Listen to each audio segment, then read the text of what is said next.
Bienvenidos a todos. La idea de este espacio, como planteaba Cristina, tiene que ver con seguir construyendo cultura inclusiva en las instituciones, ¿sí? Sabemos que la inclusión, la educación inclusiva, asume una complejidad que requiere de las voces y la participación de todos, pero ahí justamente radica el desafío. Y la primera parte me voy a centrar, y lo voy a hacer como rápidamente, pero me parece importante poner en común de qué hablamos cuando decimos educación inclusiva, para a partir de ahí después empezar a centrarnos en lo que es el vínculo entre la familia y la escuela.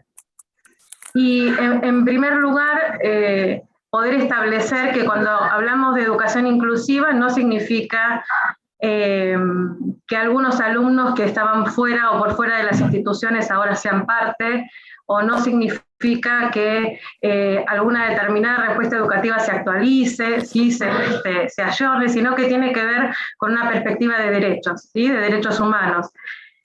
En las últimas décadas, a partir de la Declaración de los Derechos Humanos, aparecen otras convenciones, como son la Convención de los Derechos de los Niños, Niñas y Adolescentes, y a principios del siglo la Convención de los Derechos de las Personas con Discapacidad, que lo que vienen a plantear es la aspiración de la sociedad que queremos construir, ¿sí? En donde cada uno tiene un lugar, ¿sí? Cada uno es parte, donde cada uno es valioso por su dignidad, y donde cada uno tiene derecho a ser acogido en la sociedad que planificamos.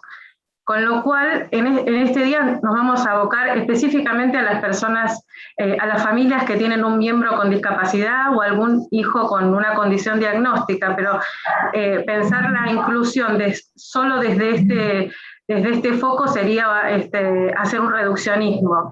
En realidad la inclusión tiene que ver con transformar las culturas y las prácticas y las políticas en las instituciones para dar respuesta a todo el alumnado que aprende, con todas las diferencias que se puedan ofrecer y que tienen que ver con la dignidad y la diversidad.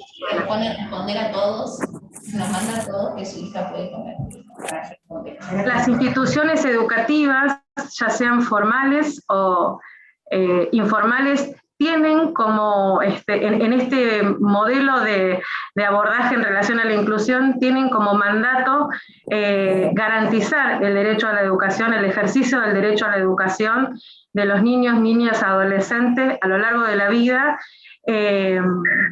tratando de dar respuesta, ¿sí? a la singularidad de los alumnos que aprenden.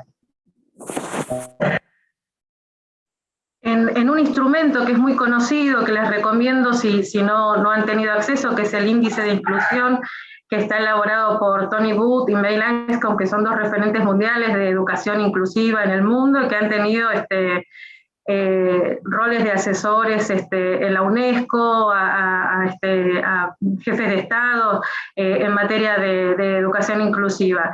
Y ellos lo que plantean que justamente la inclusión no es algo a lo que vamos a llegar, ¿sí? No es un punto de llegada, tampoco es un punto de partida, sino que es un proceso complejo y dilemático, en primera instancia de llevar nuestros valores a la acción, y que tiene que ver con nuestra responsabilidad frente a los semejantes, y en ese proceso podemos ir mirando en nuestras instituciones cómo es que se da o cómo es que tienen lugar la presencia, el aprendizaje y la participación de los alumnos que acompañamos o que habitan nuestras aulas.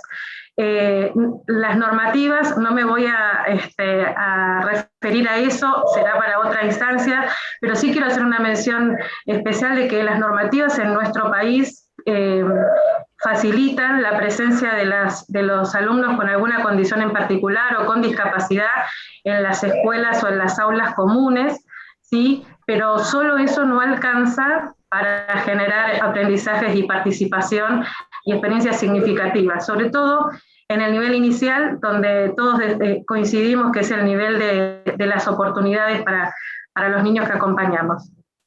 Si bien está claro y nadie discutiría el enfoque de la educación inclusiva en términos de derechos humanos, Estamos a varios años de la Convención de los Derechos de las Personas con Discapacidad, de la Convención de los Derechos del Niño, mucho más de la Declaración de los Derechos del Hombre, pero aún el año pasado la UNESCO tuvo que lanzar una iniciativa, sobre todo en un contexto de pandemia, de personas con discapacidad realmente con situaciones de fragilización de las trayectorias. Tiene que ver el video a Constanza. Ahí le estoy viendo a Constanza. ¿Te parece, Cris? A ver, está en viaje. No sé, Constanza, si querés vos decirnos algo, que estamos reunidos acá, o sigue Melina y como quieras. No, buenas tardes. No quiero interrumpir para nada. Estoy escuchando atentamente, Meli. Así que te escucho yo también. Bueno, seguimos. Y yo aprovecho esta pausa porque todavía hay micrófonos que están encendidos. A ver si podemos todos silenciarlos. Gracias, Meli. Seguimos. Bien, y decía, la UNESCO lanzó una iniciativa global que tiene que ver con el todos significa todos sin exclusiones, ¿sí? Pueden visitar en la página de la UNESCO, está el informe, el reporte que hicieron, dando cuenta de cuál era el estado de la educación en el mundo y cómo se han sorteado o no las barreras para el aprendizaje y la participación de todos los estudiantes, atendiendo siempre a aquellos grupos que son más vulnerables o que tienen riesgo de quedar en la exclusión. Entonces, sigue siendo el desafío aún hoy el trabajo institucional de eliminar las barreras para el aprendizaje y la participación. Como decía, nos vamos a enfocar puntualmente en los estudiantes o en los alumnos o los niños que pueden llegar en el transcurso de la infancia a tener un diagnóstico que refleja una condición de discapacidad.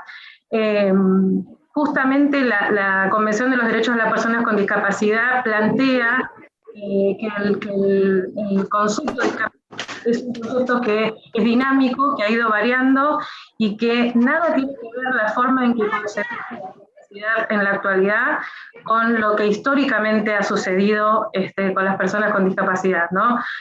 Hoy las personas con discapacidad tienen derechos, son objetos de políticas especiales, y tienen que muchas veces trabajar para que puedan hacer ejercicio pleno de esos derechos.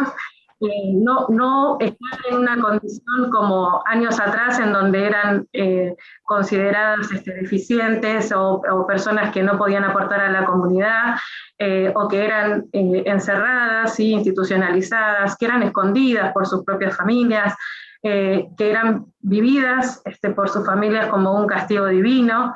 Y que pensaban que sus condiciones eran crónicas, irreversibles, y sobre todo desde una visión de capacitismo, pensando que no eran personas que pudieran ser productivas para la sociedad. Con lo cual, el gran cambio desde un modelo social de la discapacidad es responsabilizar a la sociedad, porque antiguamente la familia que tenía un miembro con discapacidad quedaba absolutamente en soledad y librada a su suerte, y era hasta inclusive señalada como productora de ese problema o merecedora de esa circunstancia que les tocaba atravesar.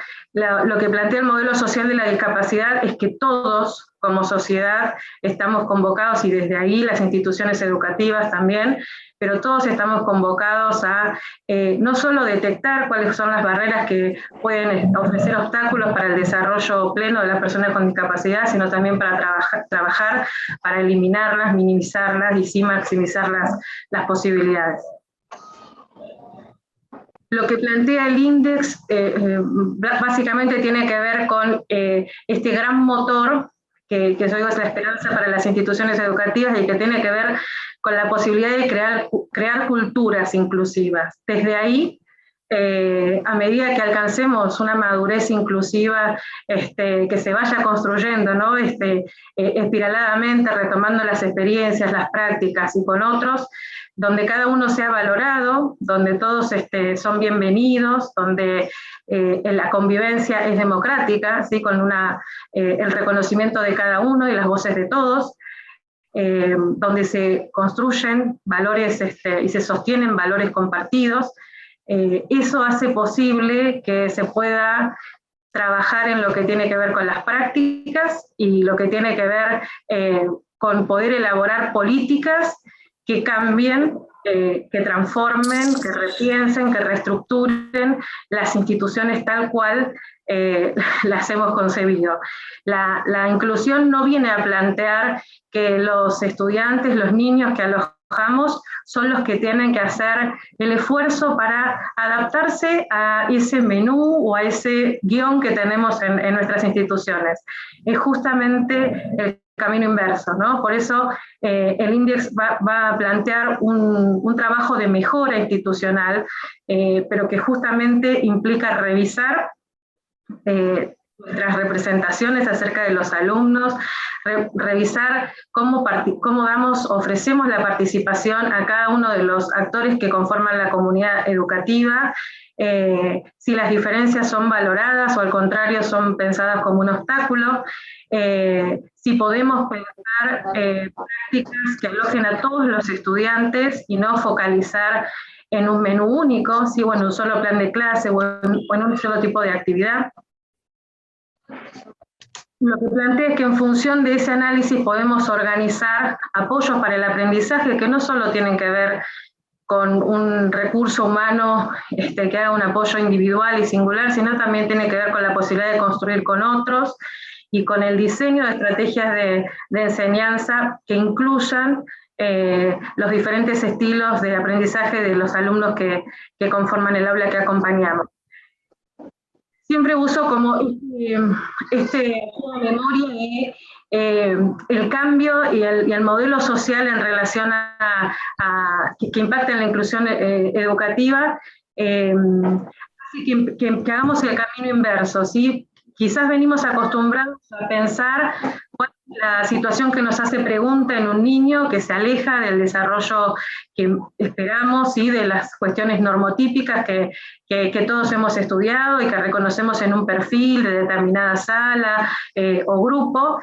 La inclusión, el verdadero trabajo de la inclusión lo que va a plantear es, en primer lugar, hacer un barrido, ¿sí? Hacer un recorrido de cuáles son los aspectos desde la propuesta institucional, desde la organización, desde las estrategias de aprendizaje, desde la propuesta que se ofrece, que pudieran llegar a ofrecer desafíos o obstáculos para que todos los alumnos participen y aprendan, ¿sí? Eso es un salto cualitativo, porque en primer lugar la invitación es a mirarnos como institución y hacer esa pesquisa de cuáles pueden ser los obstáculos para diversificar la propuesta que tenemos, para flexibilizarla y después recién empezar a hacer un trabajo de reconocimiento de cuáles son las cuestiones singulares a pensar y acompañar en un alumno en particular. Pero siempre, tengamos o no tengamos un diagnóstico, el trabajo es pensar cuál es la respuesta educativa que vamos a diseñar en ese acompañamiento. Exista o no exista diagnóstico, porque no siempre eso va a suceder en la infancia, y a lo mejor las manifestaciones que vemos en los espacios en los que participan los niños no constituyen una condición diagnóstica, pero sí ameritan un abordaje estratégico singular desde la institución. Bien, esto lo paso rápido, pero me parece que es importante hacer foco en esto, ¿no? Que el trabajo en inclusión educativa en las instituciones exige un cambio de mirada, ¿sí? En no puntualizar que las situaciones dependen de los déficits que presentan o las manifestaciones de los alumnos y que eso es a título singular e individual de ese alumno, sino que es una responsabilidad social y educativa de acompañar para deconstruir las barreras que puedan existir y de pensar cuáles son los mejores andamiajes para que pueda desarrollar una trayectoria que tenga el máximo desarrollo. Las barreras, bueno, ¿en dónde las podemos experimentar? Yo siempre digo que las barreras que tienen que ver con el acceso físico a las instituciones, en general se pueden suplir rápidamente, pero que las barreras que más mella hacen y más obstáculo hacen a la hora de acompañar alumnos con recorridos singulares son las actitudinales o sociales, ¿no? Aquellas que tienen que ver con la representación que tenemos acerca de los alumnos que aprenden, acerca de si todos pueden aprender, si todos pueden o no estar en la escuela de todos, ¿sí? Si hay espacios diferenciados, si todos podemos aprender juntos, si la educación o el compartir espacios diversos enriquece u obstaculiza el desarrollo de otros niños. Justamente el trabajo sobre las barreras sociales y actitudinales es el que menos recursos requiere, pero es el que más trabajo y más a largo plazo va a dar impacto y cambio en la forma en la que la institución educativa aloja. Bien. Pensando en las familias, ¿sí? Si bien la educación infantil tiene todo el sentido de la oportunidad de poder participar, de conocer el mundo, de poder mostrarles a los chicos las experiencias de participación con otros, también tiene la enorme responsabilidad de que los reconozcamos como sujetos capaces de aprender, de producir sentidos.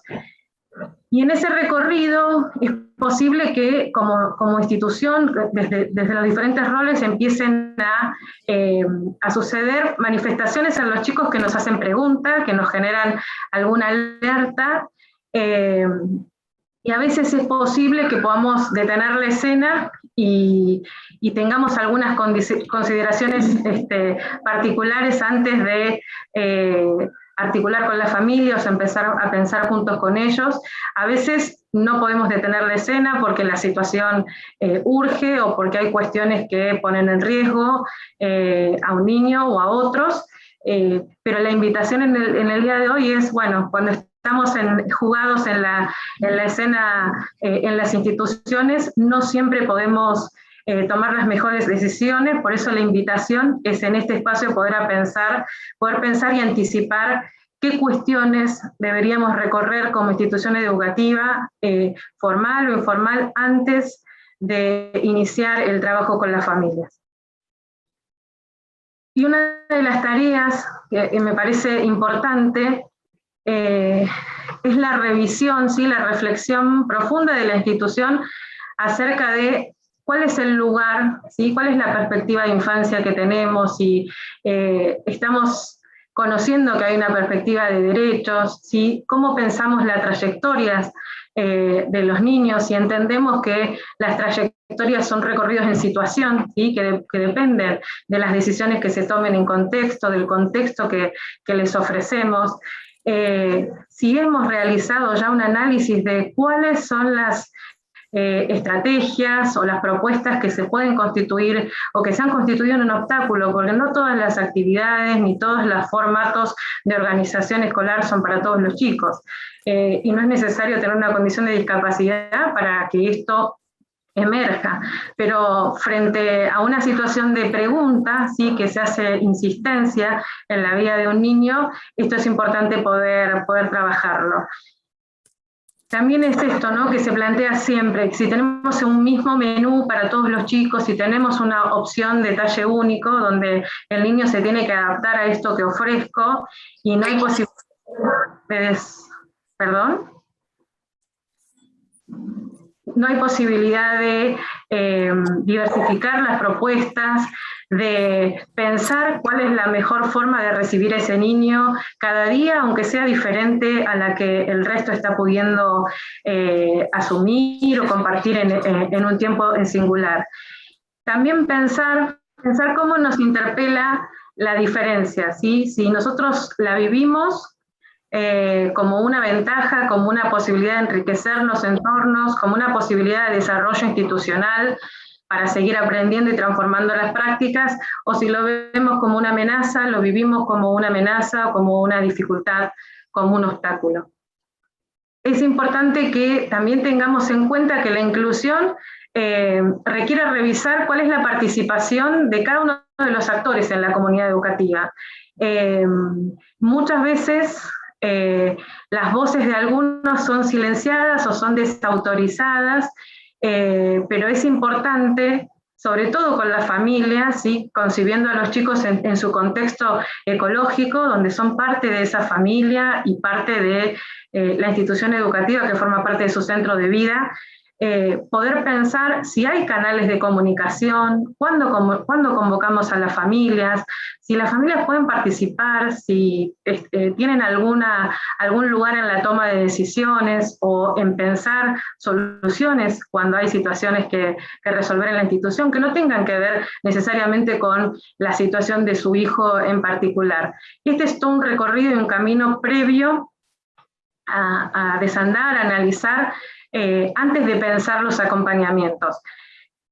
Otra de las cuestiones es pensar cuando hay algún niño en una sala o en alguno de los espacios de nuestras instituciones con alguna dificultad o con algún desafío en el desarrollo o alguna manifestación más sintomática, si ese alumno sigue siendo alumno de la seño de sala de 3, o de ambuladores o de la sala que fuera, o es responsabilidad de la institución en su conjunto, ¿no? Porque eso pone a disposición otros recursos y otros apoyos.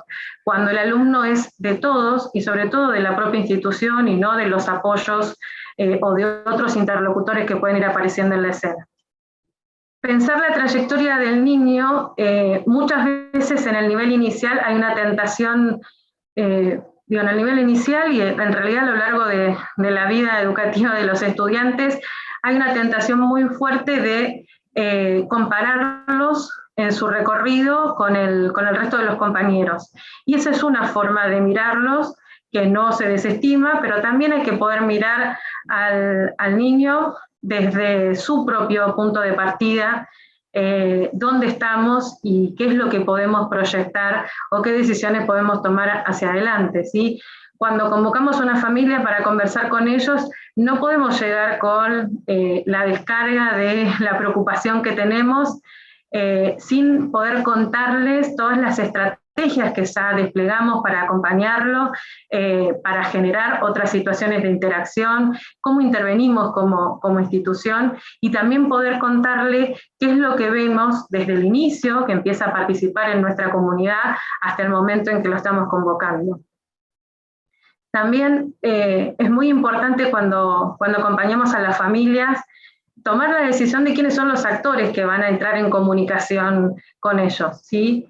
Porque si es alguien que está desgastado o que quizás no tiene el tono emocional o desde lo gestual, o no tiene todas las herramientas para poder nombrar, ¿sí? Decir cuál es la situación, solo describiéndola, sin ponerle etiquetas y sin ponerles contenidos propios, esa es una decisión institucional a tomar, ¿sí? ¿Quiénes son los actores que van a entrar en diálogo con las familias para poder pensar una comunicación más asertiva? También un desafío que cambia la mirada y de cómo se han construido los vínculos históricamente entre familia y escuela, es poder invitarlos a pensar y construir un nosotros, ¿sí? Cuando convocamos a la familia, poder pensarlas como constructoras activas, ¿sí? Anteriormente la familia, esto coexiste, pero fuertemente era pensada la familia como productora de alguna condición en particular, como culpable de lo que pasaba en la vida de los niños, y en realidad el trabajo para poder habilitarlas y para poder poner en valor los recursos y a disposición los recursos y estrategias que tienen, y otros que van a construir con apoyos, es poder convocarlas a construir estrategias para acompañar a ese niño, pensando que la familia en general de una reunión, de un proceso de orientación, se lleva una tarea para realizar, pero nosotros le tenemos que poder contar qué tarea nos quedamos nosotros como institución para poder seguir acompañando a este niño, ¿sí? No podemos quedar supeditados a procesos familiares o terapéuticos para generar una respuesta educativa acorde a lo que ese niño está necesitando en ese momento. ¿Qué pasa en el proceso de orientación concretamente a las familias? Bueno, suele suceder que cuando estamos ya en una entrevista, yo traté como de sintetizar todos los puntos que serían los no, lo que no debemos hacer como institución. Obviamente que en el vínculo, en la construcción del vínculo con familia y escuela también, así como las familias aprenden, las instituciones aprendemos a entrar en diálogo con las familias. No siempre se puede lograr una alianza estratégica, pero creo que si atendemos algunos criterios, es posible mejorar ese vínculo, siempre centrándonos en que nuestro desafío, nuestro propósito es sostener a los niños que están en nuestras instituciones. Una de las cuestiones que aparece y que genera rechazo rápidamente de las familias es recibir información sobre su niño o niña con calificativos, ¿sí? Usualmente se puede escuchar que alguien refiere no, pero tu niño es muy agresivo, ¿sí? Y uno puede contar lo mismo, ¿sí? Sin ponerle ya un mote a esa conducta. Si uno puede decir, mirá, cuando está en el aula arroja cosas o le cuesta aceptar el espacio personal del otro, uno lo puede describir, pero sin ponerles contenidos ni calificativos a esa manifestación que estamos observando, porque también direcciona la mirada de las familias, y no olvidemos cuando pensábamos qué es la discapacidad para las familias de las personas con discapacidad o para las familias de los niños sobre el que se monta un interrogante respecto de su futuro, de su desarrollo. El primer fantasma que aparece es de esta puede llegar a no ser la institución que aloje a mi hijo, ¿no? Entonces, de ese lugar hay que correrse rápidamente. Es también inadecuado anticipar diagnósticos o hacer una recomendación de una visita a un profesional en particular y no empezar por ejemplo, recomendar la consulta a pediatría y que sea el pediatra quien después pueda hacer una evaluación de si hay o no la necesidad de hacer una interconsulta. Muchas veces cuando sentimos como institución que la familia está desoyendo lo que venimos planteando, lo que la institución viene observando en un niño, suele darse un proceso en las instituciones que yo digo es recopilación de evidencias, ¿no? Entonces hay un montón de actas, de manifiestos acerca de qué es lo que está pasando con este niño. Y eso, cuando ya es redundante, cuando es una conducta que tiene intensidad y se manifiesta cotidianamente, no es necesario seguir armando ese prontuario respecto de ese niño. Por ahí seleccionar la información relevante que la familia necesita para poder poner a disposición del pediatra, por ejemplo, es mucho más saludable y menos estigmatizante para los niños.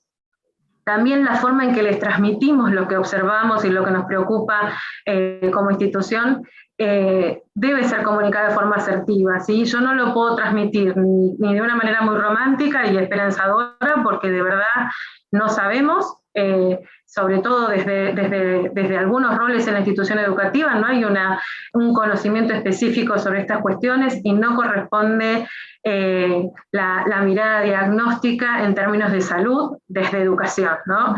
Pero tampoco podemos generar una mirada y una información que alerte a la familia, porque eso tampoco los deja poner a disposición los recursos que ellos tienen.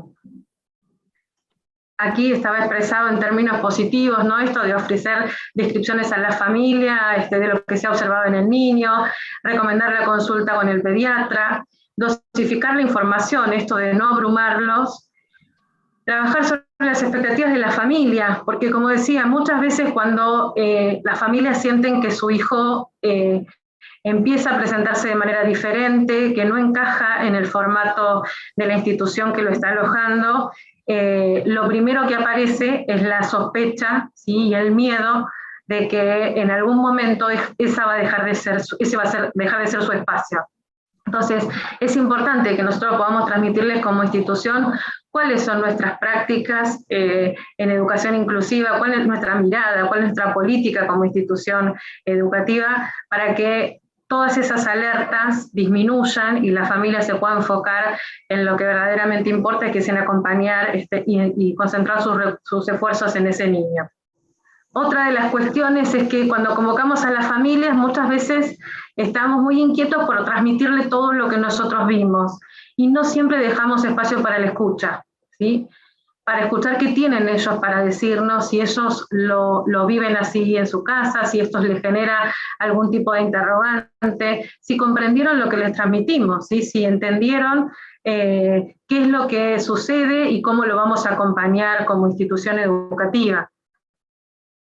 Y desde el minuto 1 compartirles cuáles son las estrategias que ya vamos a poner a disposición de ese niño. Hacer seguimiento es otro de los aspectos importantes, porque en general hay mucho trabajo puesto, ¿sí? No es en todas las instituciones así, pero en muchas situaciones se presenta esto, de que hay mucha energía puesta en que aparezca una información de algún profesional del área de salud o que aparezca inclusive un diagnóstico y no se pierde de vista la posibilidad de acompañar a la familia también en el proceso, que es un proceso de incertidumbre, que además es un proceso que genera mucha movilización familiar, que genera estrés, que los tiempos para los procesos de evaluación no son y menos en un contexto de pandemia, esto lo hace todavía mucho más complejo. Y esa es una oportunidad que la institución no debe perder para poder generar empatía y también que la familia se sienta apoyada y acogida, y no porque hay algo que genera pregunta o que genera hasta desorganización en la institución, que ellos sientan que hay algún tipo de rechazo. Y aún en este proceso que se abre de evaluación, la institución tiene que poder organizar una respuesta educativa en función de los apoyos. En términos de un modelo social de inclusión, los apoyos, insisto, no tienen que ver con los recursos personales. Algunas veces algún alumno podrá requerir este apoyo, pero mientras no hay otras posibilidades, es institucionalmente que se debe poder pensar desde actividades en conjuntos entre docentes, donde ahí el docente de la sala recibe apoyo de sus compañeros, de sus pares, actividades donde pueda ponerse en juego el aprendizaje colaborativo con otros compañeros, donde haya posibilidad de construir con otros, la posibilidad de flexibilizar las actividades, de cambiar la agenda que tenemos planificada en función de estos emergentes, siempre pensando que esto no lo hacemos por un niño que genera preguntas, lo deberíamos hacer por todo el aula que acompañamos, que hoy empieza a hacer una intervención por Juan o Pedro, pero debería ser la posibilidad de flexibilizarnos y de dar respuesta a los diferentes emergentes que aparecen en las instituciones. ¿Qué pasa en el después? No siempre un proceso de evaluación, ¿sí? una consulta respecto a de unas manifestaciones sintomáticas de un niño, derivan en un diagnóstico. Pero pensando en el escenario más complejo, ¿qué hacemos como instituciones cuando llega la confirmación de un diagnóstico de discapacidad? Y resalto esto, un diagnóstico de discapacidad en la infancia, ¿sí?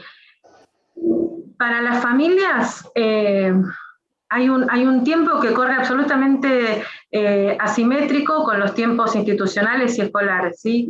Muchas veces para las instituciones es un alivio conocer que hay un certificado de discapacidad que va a dar acceso a unas prestaciones de apoyo, ¿sí?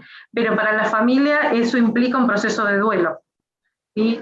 Para nosotros como institución, la aparición de un diagnóstico o de un certificado de discapacidad no debería cambiar la mirada que tenemos sobre el niño que acompañamos, ¿sí? Sigue siendo el mismo que hace unos días, aunque ahora solo tiene una condición, la certificación de una condición que no debería tener peso para la institución educativa, sí en términos de pensar que este niño va a tener acceso a los apoyos para mejorar sus condiciones de vida y su inclusión social. Pero las estrategias que pensamos no van a variar demasiado con la aparición o no de un diagnóstico. Pero sí es importante pensar que en ese proceso las familias pasan por estados de irritación, de confusión, quizás les damos algunas orientaciones, pensamos juntos con ellos y después vemos que no se concretan, y no siempre tienen que ver con una resistencia a lo que planteamos, sino que muchas veces es la imposibilidad de escuchar porque están nublados y tomados por esa situación de procesar lo que implica una condición que de alguna manera incrementa la incertidumbre sobre ese hijo. Muchas veces tenemos representaciones acerca de cómo van a reaccionar las familias frente al diagnóstico de su hijo. Y a veces creemos que las familias van a reaccionar uniéndose, fortaleciéndose, cohesionándose, y no siempre es así. Algunas familias pueden, porque tienen recursos, porque han transitado de manera más afortunada otras situaciones dolorosas y tienen la posibilidad de hacerlo, pero muchas otras familias entran en un proceso de zozobra y de malestar que lo tenemos que poner en consideración, lo tenemos que incluir en nuestro trabajo, porque si no todo eso que va a afectar la trayectoria del alumno que está en nuestras instituciones va a quedar sin trabajar y en algún momento se vuelve obstáculo. Lo que decía, esto es importante, por más que tengamos un alumno con un diagnóstico de discapacidad o con alguna condición en particular que no constituya una discapacidad, también es importante que podamos revisar cuáles son nuestras concepciones acerca del desarrollo de los niños, cuál es la cronicidad o no que pueden tener esos diagnósticos. No siempre son definitivos y crónicos, sobre todo en la infancia, con lo cual la invitación siempre es que aquellos que acompañamos niños, niñas y adolescentes que están en situación de aprendizaje, es poder sostener altas expectativas sobre ellos, ¿sí? No sembrar la duda de si pueden o no pueden aprender o cuál será el punto de llegada, porque eso en general ninguno de nosotros, ni docentes, ni profesionales, ni médicos pueden establecerlo, ¿no? Eso sería hacer futurología y a eso no nos dedicamos. Es muy importante anticipar con las familias cuáles son las estrategias que vamos a implementar, que a lo mejor surgen de las orientaciones que llegan acompañadas de la condición diagnóstica. También es importante poder anticipar cuál es la forma en que se van a abordar las situaciones emergentes, sobre todo en los chicos que a lo mejor tienen mayores dificultades de autorregulación, que son los que a veces salen corriendo del aula y hay que ir detrás de ellos, o que tienen conductas más disruptivas.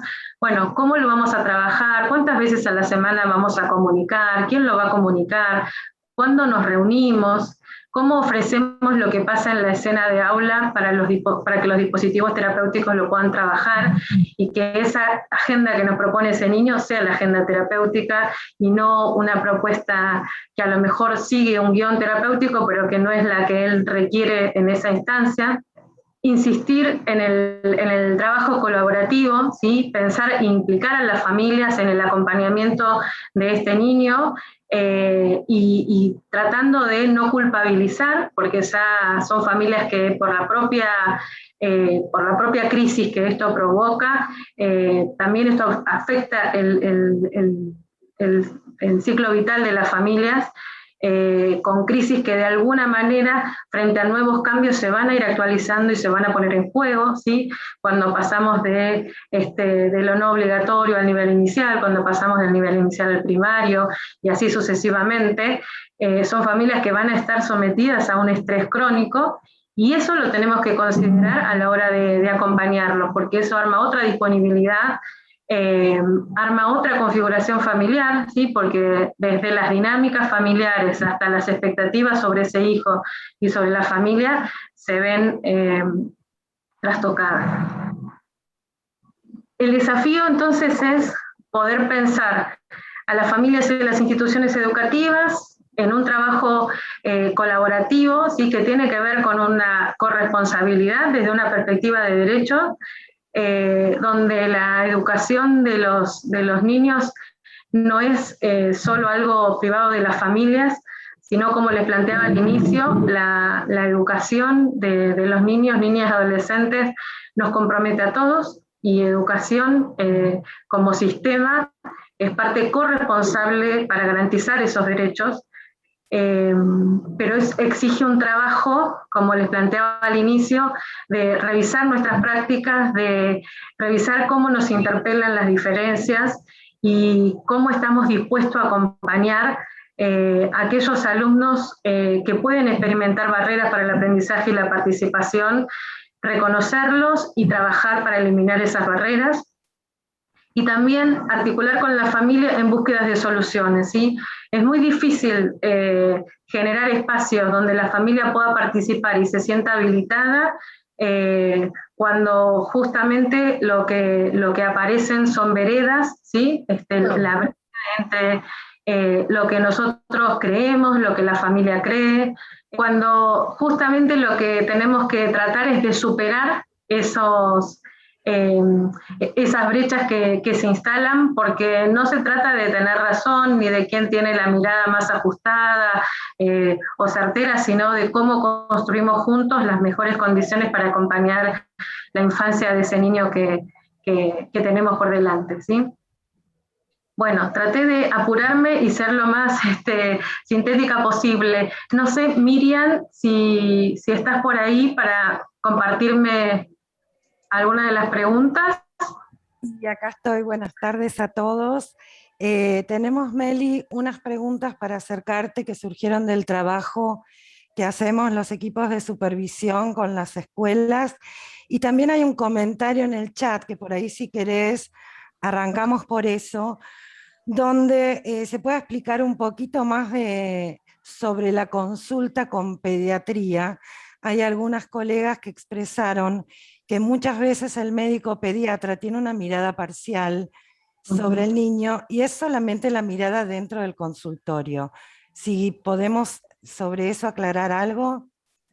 Perdón, yo quería también preguntar lo mismo al respecto, porque me parece que muchas veces los pediatras es eso, tienen la mirada parcial, muy esporádica, muy sesgada, y si no son casos muy severos, no tienden a derivar. Entonces me parece que esperar a que el pediatra haga la derivación, a veces implica la pérdida de un tiempo preciado. Sí, en general la recomendación es iniciar por la consulta pediátrica, básicamente desde lo profesional, por un respeto y desde lo institucional, ¿no? Por un respeto a esa infancia. ¿Por qué? Porque muchas veces, si bien ahí del otro lado tenemos un montón de situaciones en donde los profesionales, médicos, pediatras, no generan una intervención adecuada, ¿sí? A la consulta que se está realizando, también es posible, ese tiempo a veces es necesario, porque muchas veces lo que nosotros observamos como manifestaciones sintomáticas, una respuesta inmediata a eso puede estar obturando una comprensión de cuáles son las causas que lo producen, ¿sí? Y ocultando otras causas que no necesariamente tienen que ver con una condición de discapacidad o con un diagnóstico, a veces tienen que ver con situaciones más desafortunadas, como situaciones de abuso o de maltrato, con lo cual yo entiendo que muchas veces la necesidad de la institución es poder acompañar ese niño y que no desorganice la vida institucional, pero yo creo que los chicos merecen ese tiempo prudencial.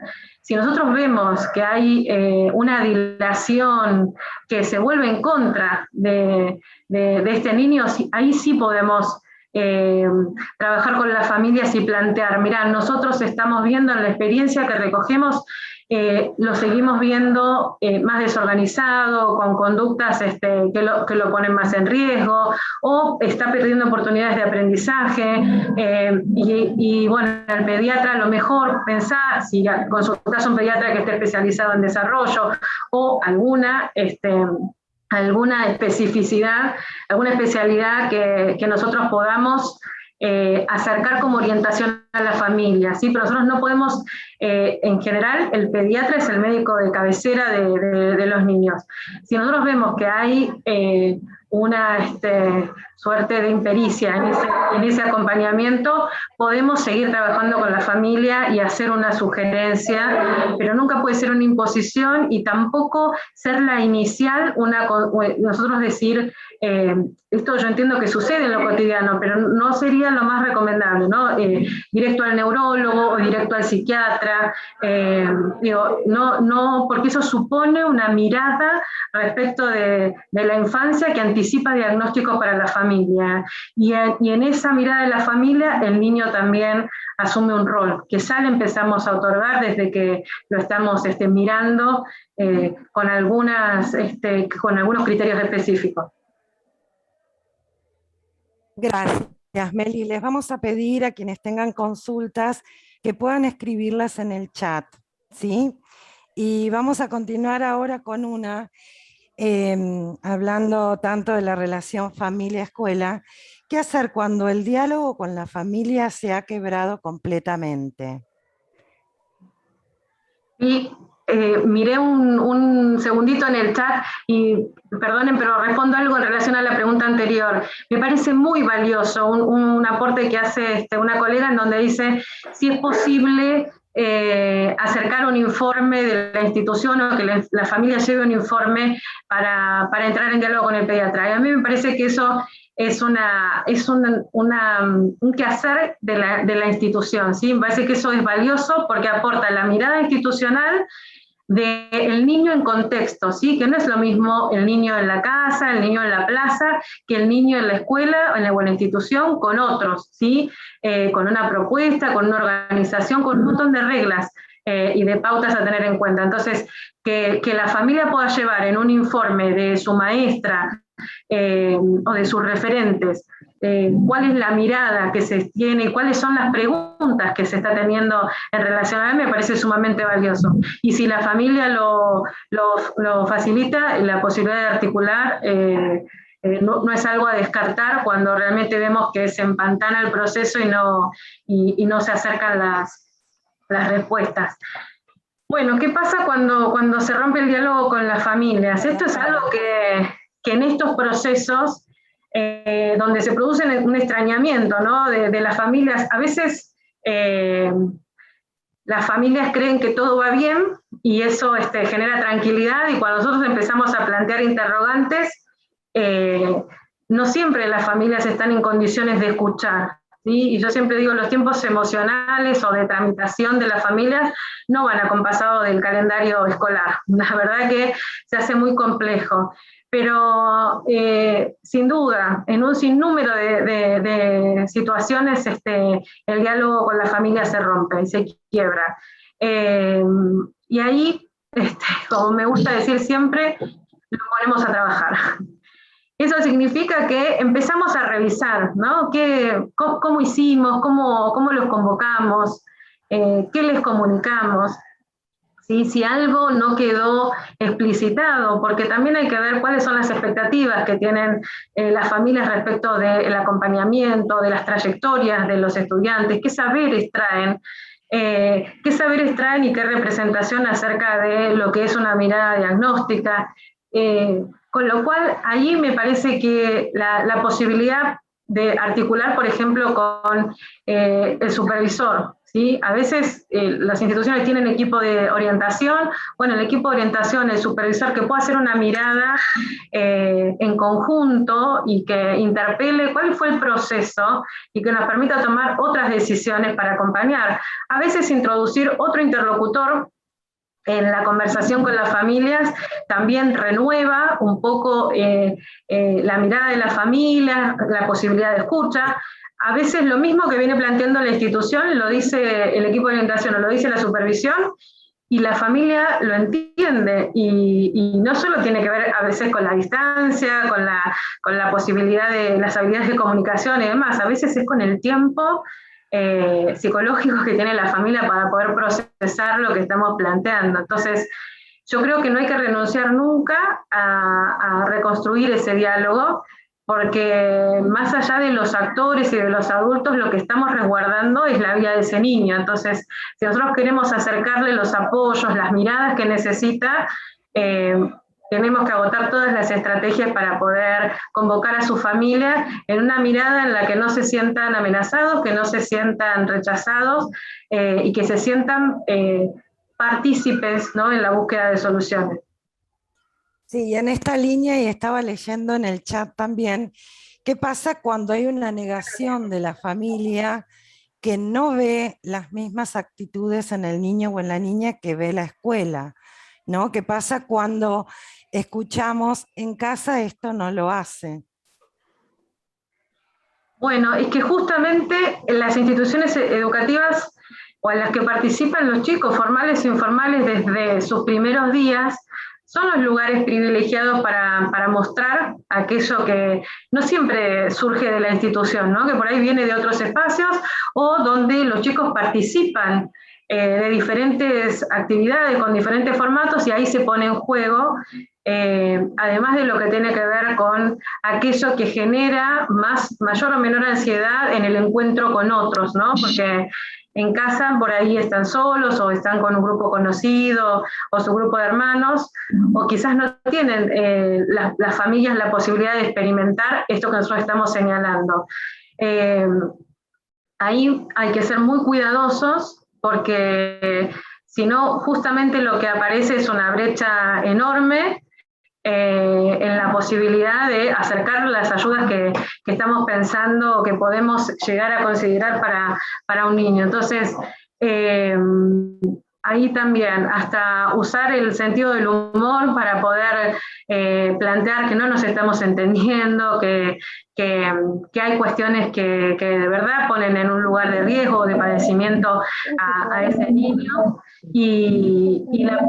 y la posibilidad también de ir, quizás abrir el espacio para que lo puedan ver en un espacio de aula o de recreación o de participación con otros chicos, para que puedan ver qué es lo que pone en juego en la institución. En general, a veces hay instituciones que trabajan para poder despertar en la familia una mirada respecto de ese niño, que lo aloje con sus diferencias y que le dé la posibilidad de ser leído y ser acompañado. A veces no lo ve la institución que ha hecho todo el trabajo previo, y lo ve una nueva institución. El tema es que siempre hay que ser cuidadosos de hasta dónde podemos insistir con la consulta, con la posibilidad de los tratamientos, ¿sí?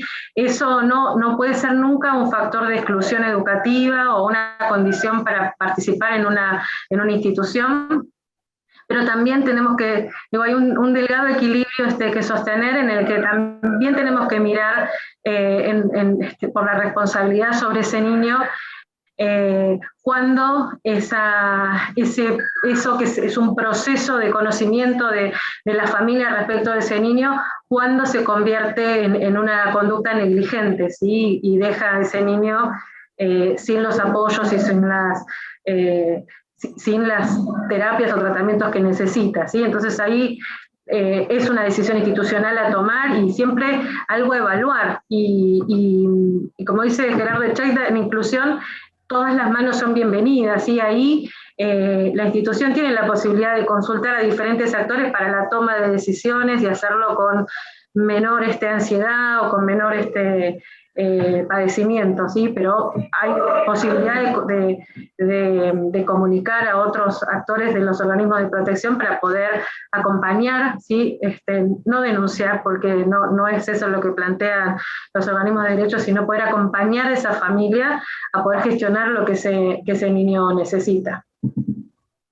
Bárbara, Meli, y por ahí para empezar a cerrar, la última pregunta que tenemos, que creo que es muy interesante para todos: si vos considerás que la adecuación horaria que se le puede hacer a un niño o a una niña con estas características es una estrategia de apoyo o a veces puede resultar negativa, y cómo transmitirlo a las familias.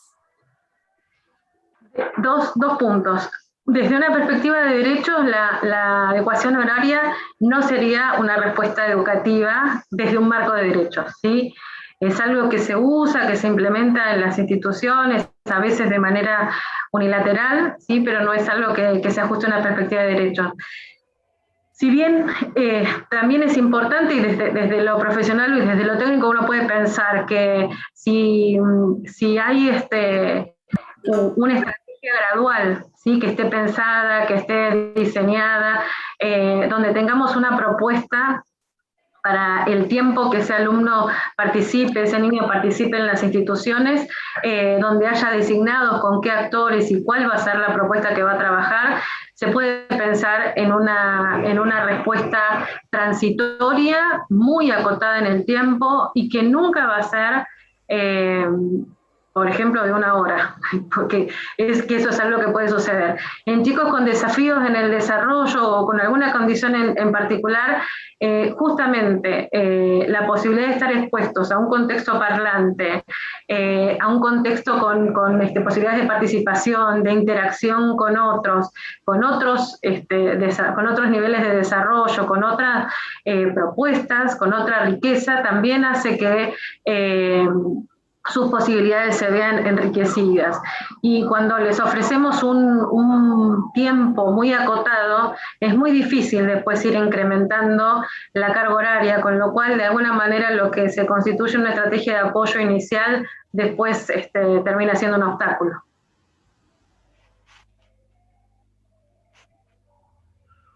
Bueno, Perfecto. Meli. Muchas gracias, Meli. Carola, ¿estás por ahí? Sí, acá estoy. Meli, queríamos ir cerrando. No sé si vos querías, hay algunas preguntas que quedan pendientes, pero queremos ser respetuosos de todo el tiempo que nos brindaste y agradecerte. No sé si hay algo más que nos quieras comentar, así hacemos un cierre. No, agradecerles la posibilidad de compartir estas ideas, que no son una regla ni son una receta, sino que son posibilidades de pensar otras estrategias y cuestiones que es importante tener en cuenta en la vinculación con las familias, porque el objetivo justamente es fortalecer los recorridos y las trayectorias de los alumnos de las infancias que acompañamos, ¿sí? También reconocer el trabajo de las instituciones, porque justamente la normativa de alguna manera dio impulso a la matriculación de los niños y niñas con alguna condición en particular o con discapacidad en las instituciones comunes, y las instituciones de gestión privada han abierto las puertas y acompañan desde hace mucho tiempo, y muchas instituciones con mucha experiencia y con muchas buenas prácticas que bueno, es importante por ahí tomar en uno de los aspectos que señalaba, esto de poder sistematizar y reunir aquellas buenas prácticas para que en este trabajo de construir un sistema inclusivo también se pueda recuperar las experiencias de quienes han transitado el camino y que han ido eliminando obstáculos y construyendo propuestas alternativas. Así que eso también me parece importante. Bueno, Meli, nosotros te agradecemos desde nuestro lugar, desde los equipos de supervisión, desde la dirección pedagógica, el haber encontrado este espacio para seguir reflexionando desde las escuelas, junto con los docentes, y creo que pensando en todo lo que vos hoy nos brindaste, tomamos algunas palabras para llevarnos y para seguir trabajando con los equipos. Me parece importante destacar el trabajo colaborativo, el trabajo en forma conjunta, el diálogo, las estrategias, la intervención y el nosotros. Pensarlo desde un lugar que quizá vos lo transmitiste para el trabajo con las familias, y estas mismas palabras nos resuenan para poder trabajarlas con los equipos docentes y con los equipos de dirección.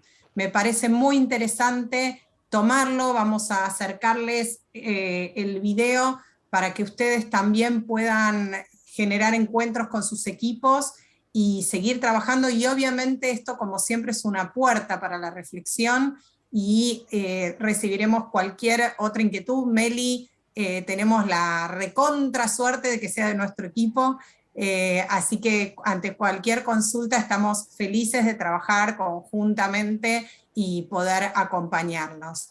Acá les dejamos unas frases que Meli eligió para compartir con todos ustedes y que puedan llevar al jardín y trabajarlo. Así que muchísimas gracias, Meli, particularmente a todos los equipos por el trabajo para esta jornada, y les mandamos un cariño enorme a todos, y próximamente tendremos otras jornadas de charla con otros capacitadores. Gracias a todos. Muchísimas gracias, realmente muy interesante toda la charla. Muchas gracias. Gracias a ustedes por participar. Vamos armando como una comunidad de reflexión en forma conjunta, y la verdad que eso es muy, muy valioso. Gracias, Melina, y gracias a cada una de las directoras que estuvo presente en este encuentro. Gracias por y en este esta espacio reflexión. para pensar entre todos. Gracias por acompañarnos siempre desde la dirección en aquellas escuelas que hace 30 años estamos incluyendo. Siempre nos hemos visto acompañados. Muchísimas gracias. Y nos hace falta este momento de reflexión. Gracias. Del Centro Educativo Nuevo Horizonte. Gracias. Muchas gracias.